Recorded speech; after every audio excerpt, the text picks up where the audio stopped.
How cool was that?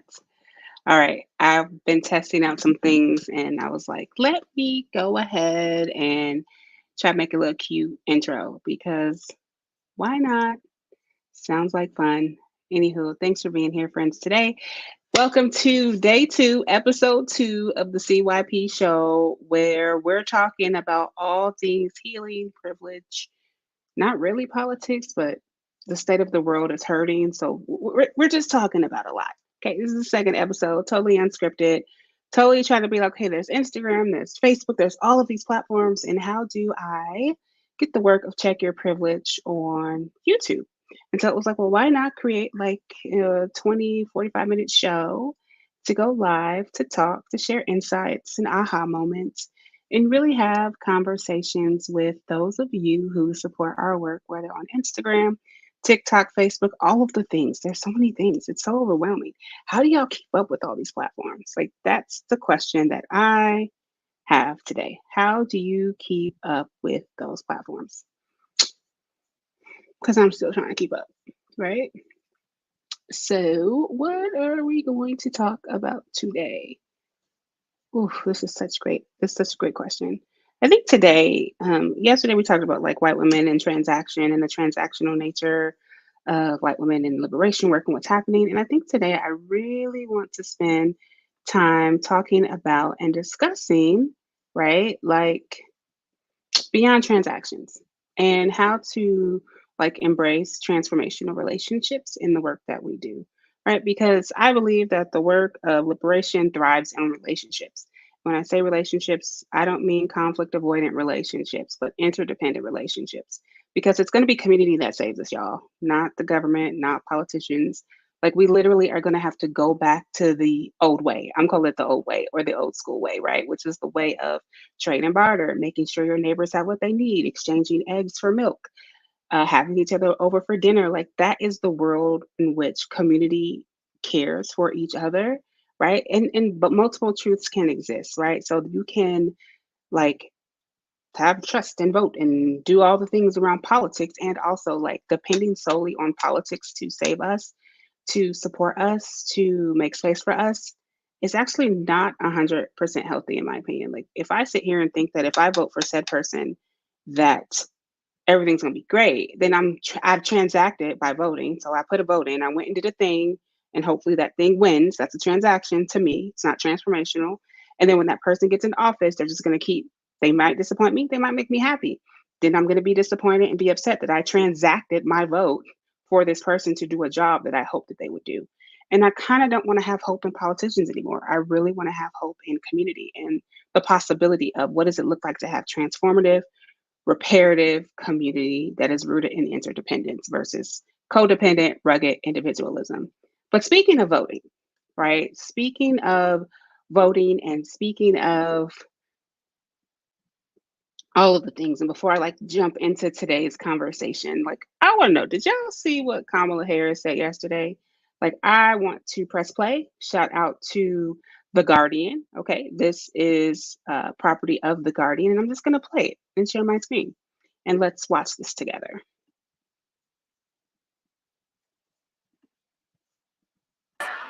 He intends to cut Social Security and Medicare.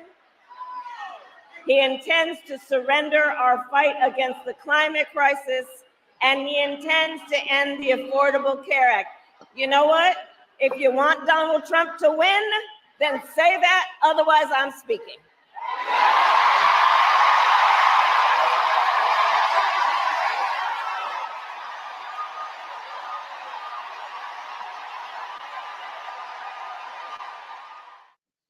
Shout out to The Guardian for that. Okay, a couple things, right? Um, I don't even know where to start. Okay, so you had some folks show up, some protesters show up with their First Amendment right. Free speech, we're going to say our thing, we're going to disrupt. If you know movement work, if you know organizing work, that's what you do, you disrupt, right? And in that moment, you have Kamala Harris, a Black and South Asian woman running for office, who hears what they say, and then instead of meeting them with empathy and compassion, she uses her authority to say, if you want to do that, go vote for Donald Trump. Right. And so meeting Kamala Harris with empathy and compassion, if I had a conversation with Kamala Harris about like what she could have done differently, right? I'll take it from the human approach. It would have been seeking connection and not conflict, and then empathy before education, which is a quote by Marshall Rosenberg. And so when I say seeking connection and not conflict, like that's something that I say in the Co-Conspirators Lounge, which is our collective. And so if Kamala Harris was to say, "Hey, myisha, what could I have done differently in that situation and in that scenario?" I literally would have said, "Hey, Kamala, I think the first thing to do is to take a breath. I know you're giving a speech and you have like a variety of time that you have to speak in, but I want to invite you to take a breath, all right? And say, like, I like to use the Mary Kay I statement, like, I know how you feel.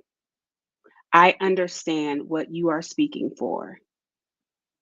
I have been there in my life too, speaking for X, Y, and Z. I get it." Like that right there to me speaks to like the empathy and the connection of like you're seeing what someone is saying, you're seeing them and you're hearing for them. You're reflecting. And in response is an invitation, right? You've connected. So now what's your invitation, Kamala? Give them an invitation. How about we have a meeting, which I heard she had a meeting with some pro activist groups prior to the speaking engagement, but I would invite them to a meeting. Let's have a meeting so I can sit down and hear your concerns and so that we can get to mutuality, maybe not reciprocity, but at least mutuality and listening so I understand your concerns, right? But if you're on stage in that moment and there's someone that's been on stages, you get that you want to finish what you're saying. It's just like, I hear you, I feel you, and I understand where you're coming from. Hopefully we can talk later and then keep going, right? Versus if that's the way you feel, like that totally dismisses anyone's feelings. That totally dismisses like what someone wanted to say, what they were chanting, even though if you were irritated, even an irritation, right?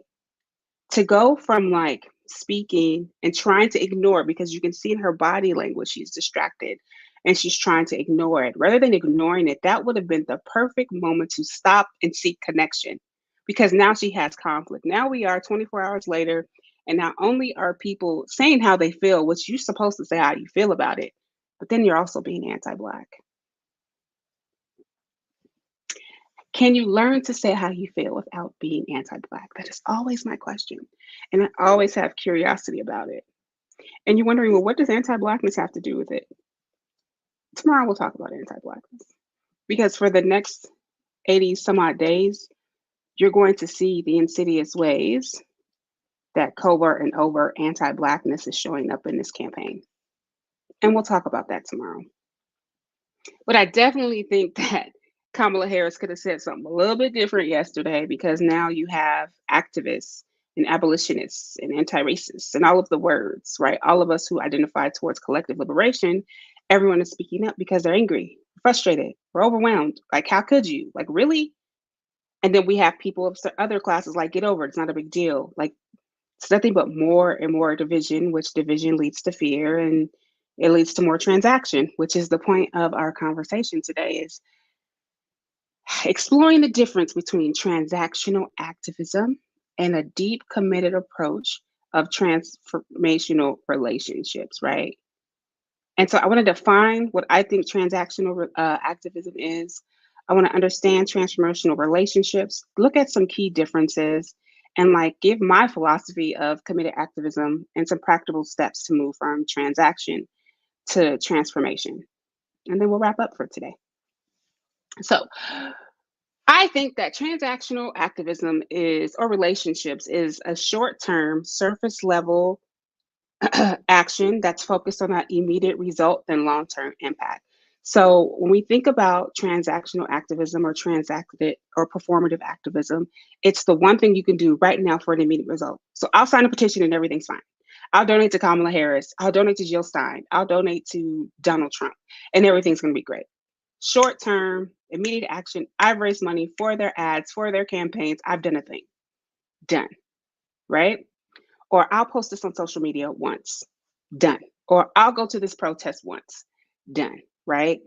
And so what happens with that is that there is nothing long standing with that. There is no long term impact That's why I say in Heal Your Way Forward that people rather want the to do checklist. People want to make a checklist and check off a box rather than stay committed, because there's a difference between interest and committed. And if you follow Check Your Privilege on Threads over the next couple of days, I'll be talking about interest versus commitment. So, transactional, performative based activism or allyship is a short term, surface level action that focuses on something immediate rather than long term, right? And it's limited because there's no sustained engagement, and it's performative. And without sustained engagement, the only time folks will show up is to transact, to do that one action, instead of committing to a lifelong journey of unlearning, relearning, building relationships, moving towards collective peace and liberation, and so on and so forth. We will not get anywhere if we keep moving in from transactional spaces and transactional activism. This is why I always say whiteness is so addicting, you have to be in a constant state of awareness to see it. Because when you have transactional and performance based activism, you see it for a second and you walk away. And what we've seen with the Kamala Harris campaign, specifically for all the white bodies who donated and got all this money together, is that it was a one time thing. Now, you might go buy shirts, capitalism. You might be following her on the campaign trail, whatever it is, right? What is their long term plan behind supporting like this woman, if this is what you're doing, right? So let's talk about transformational relationships. And transformational relationships involve long term, deep commitments to liberation. And it focuses on mutuality, reciprocity, trust, understanding, growth, and knowing that conflict is the teacher, right? And it is rooted in wanting to be accountable, ongoing learning, community building, and calling yourself out when like you are on your own BS. I do this all the time. So one of the things that I talk about in the Co-Conspirators Collective, time and time again, I'm always reminding them that I am not just the founder of a movement, but I'm also a member of the collective. And I need you all that I show up in community with 3, 4, 5, almost every day of the week.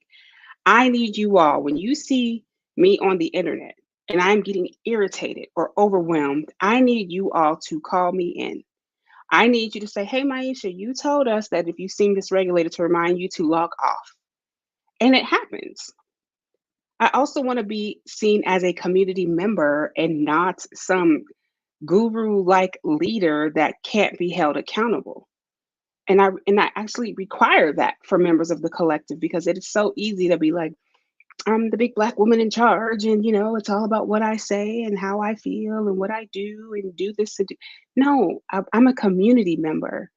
And that's how I know that the work that I want to do with people is a lifelong, long-term commitment, because it's not transacting. I want to be held accountable. I'm learning while our collective is learning. We have guides come like Mitzi and Keena Reed. We'll have Desiree B. Stevens. Um, we'll have Future Kane. We'll have Bobby Morgan, Jamal Taylor, like all of these great. I learn when the members of the collective learn, right? Um, I want mutual respect, reciprocity. And when there's community building activities, I'm there for the activities that I lead, and I'm there for the activities that other members of the community lead. Like we got, I don't want to say people's name, like the art classes that we have, and Stop the Bleed, and movie nights, and talking about politics and conflict resolution and nonviolent communication. I want to be at those things when I make time and space for them, because I don't want transactional relationships. I want to be in transformative relationship. And how can I model, right? Oh, beloved community, if I'm only transacting with the community members or saying, do what I do and not do as I say and not as I do. There's something not right about transacting with folks just because you're in a white body. There, for me, for myisha T. Hill and the work of Check Your Privilege, there is something that does not align with my values. That's not practicing what I preach. And that for me is transformative relationship building. Understanding that anti-Blackness is going to show up, macroaggressions are going to show up. And yet being so committed to believing that people can be changed and transformed, as Bell Hooks would say, Did I keep my skin in the game? You hear me? There is such a big difference between transformation and transaction. And if you're here, thank you for watching. Leave a comment. I love to interact with people, ask questions. This is a live show. So, with that being said, I do want to give you all something really quick. Let's see. Just a reminder about sponsorship for this live show. Telling you all that today's live show was sponsored by the Co-Conspirators Collective. The Co-Conspirators Collective, whether you know it or not, your membership helps me show up live on YouTube to reach a broader audience and to connect with our community. And in this space, we have meetups and a feed and challenges and resources and all the big shebang. And so I would be remiss if I did not say thank you to all the members of the Co-Conspirators Collective who helps fund this new experience that we have here on YouTube.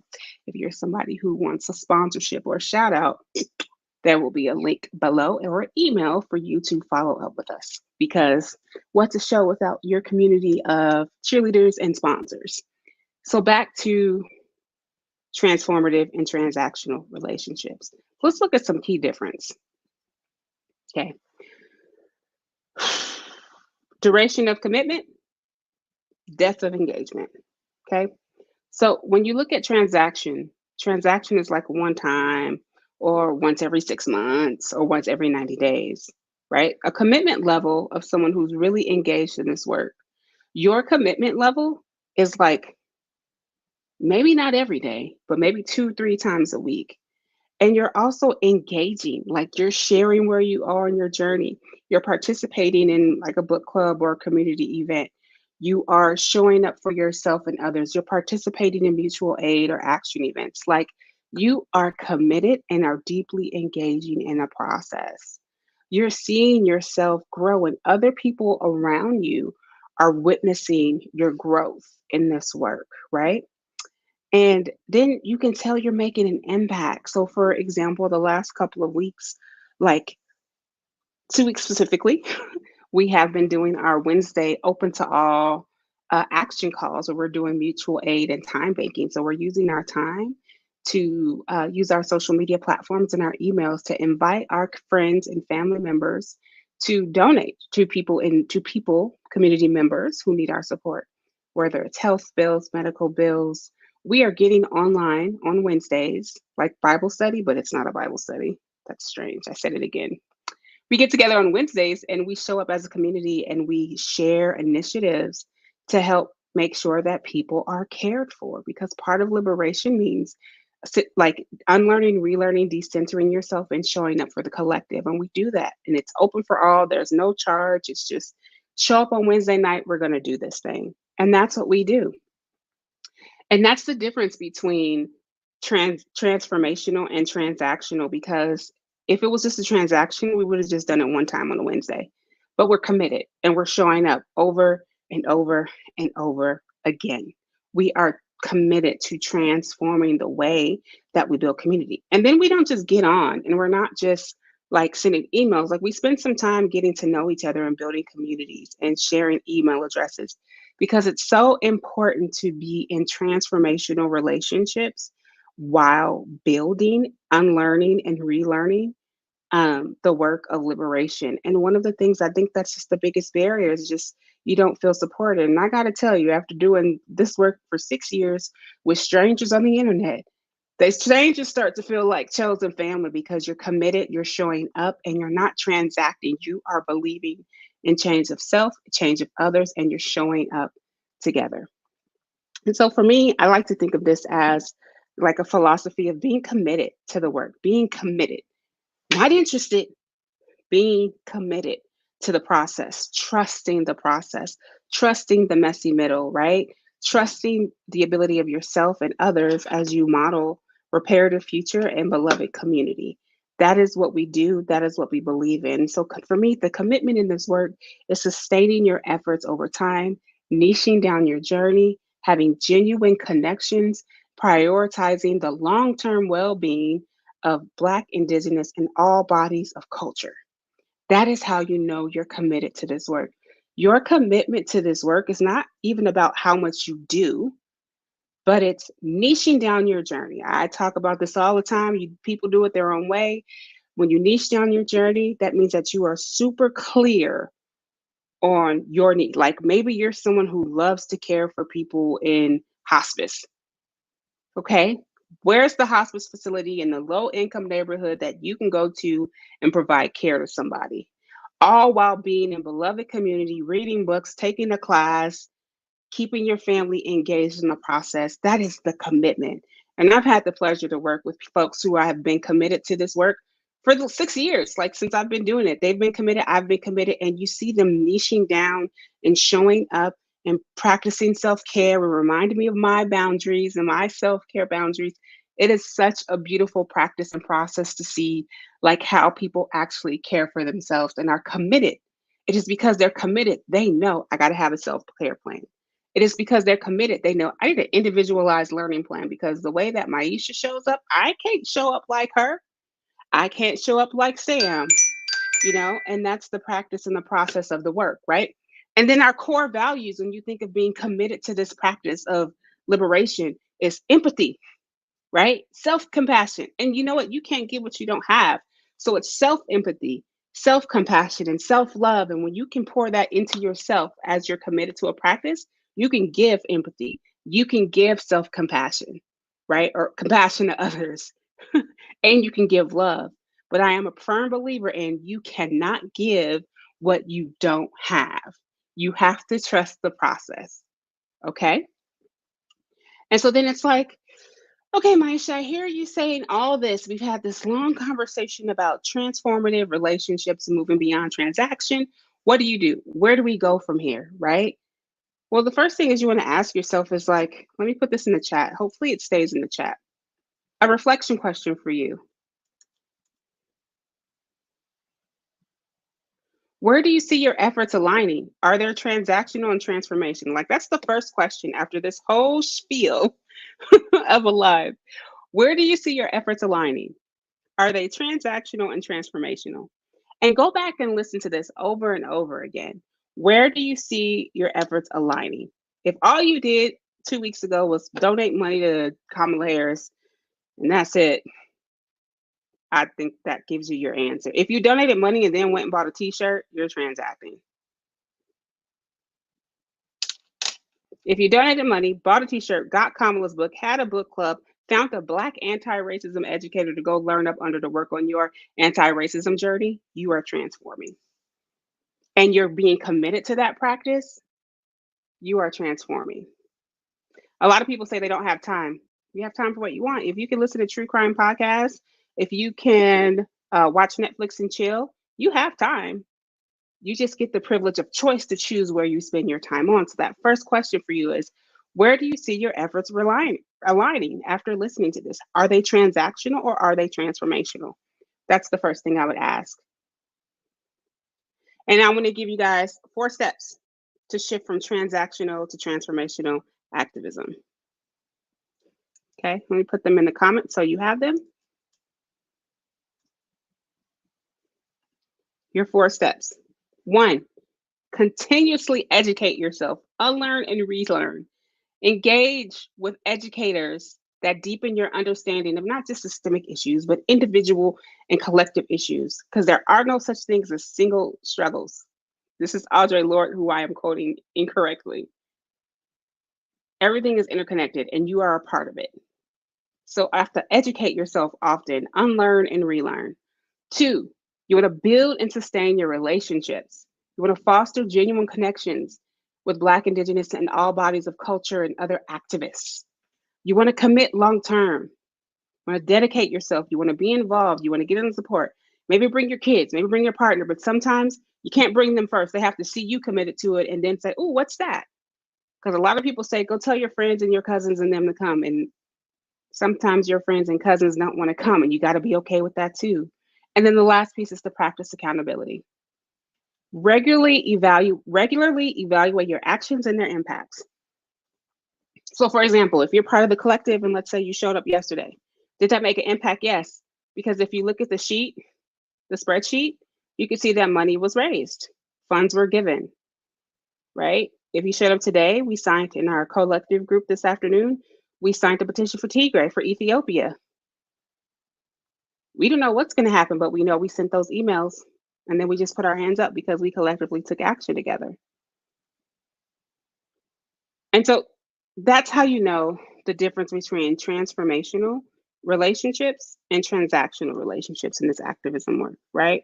Transactional is that short term, one and done service level, where transformation is that long term, deep commitment to justice, love, liberation, where you're building trust, building relationships, seeing conflict as the teacher, believing that conflict can be repaired, the reparative future, and you're continuously growing because you see your growth and other people see the growth within you too, right? And you want to reflect. If you really want to know, am I transactional or transformational? Your reflection question is, where do you see your efforts aligning? Are they transactional or transformational? And your actionable steps is educate yourself, unlearn and relearn under the guidance of Black, Indigenous, and bodies of culture. Why do I always say that? We'll do that on another episode, maybe Monday. You want to build and sustain your relationships. You want to commit to the lifelong journey and practice accountability. Allow yourself to be held accountable. Find you a buddy in this work because the work thrives in relationships. So I want you to reflect on your activism journey. I want you to reflect on, is it a interest because you're transacting, or is it a commitment because you're committed to the transforming of relationships and building those?